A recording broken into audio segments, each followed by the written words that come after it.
পয়লা বৈশাখকে স্বাগত জানাতে ব্যস্ত সবাই। দোকানিরা নতুন করে সিদ্ধিদাতা গণেশকে প্রতিষ্ঠা করছেন দোকানে। নতুন করে লেবু, কাঁচা লঙ্কা মালা দুয়ারে লাগানো হয়েছে। সিঁদুরের ফোঁটা লাগানো হয়েছে প্রতিটি দরজায় এবং ক্যাশ বাক্সে। প্রতি বছরের মতো এবছরেও নববর্ষের সকালে ব্যবসায়ীরা নতুন হালখাতা নিয়ে লক্ষ্মীনারায়ণ বাড়ি, সেন্ট্রাল রোড শিববাড়ি, কৃষ্ণনগর মেহের কালীবাড়ি, আনন্দময়ী আশ্রম, ইন্দ্রনগর কালীবাড়ি সহ বিভিন্ন ঠাকুর মন্দিরে যান।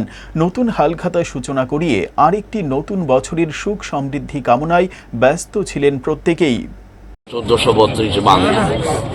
আমি বৈদিক ব্রাহ্মণ সমাজের পক্ষ থেকে, সমস্ত ত্রিপুরার ব্রাহ্মণ সমাজের পক্ষ থেকে আমি ত্রিপুরাবাসীর শুভ মঙ্গল কামনা করি এবং শুভেচ্ছা জানাই। আজকে বছরের প্রথম দিন, এই বছরের প্রথম দিনেই আমাদের হিন্দু সনাতন ধর্মে 33 কোটি দেবতা, 12 মাসে 13 পার্বণ, কিন্তু সর্বদেব দেবীর মধ্যে প্রথমে সিদ্ধিদাতা গণেশের পূজা দিয়া শুরু হয়। লক্ষ্মীনারায়ণ এবং সিদ্ধিদাতা গণেশের পূজা দিয়া বছরের পূজা শুরু হয়।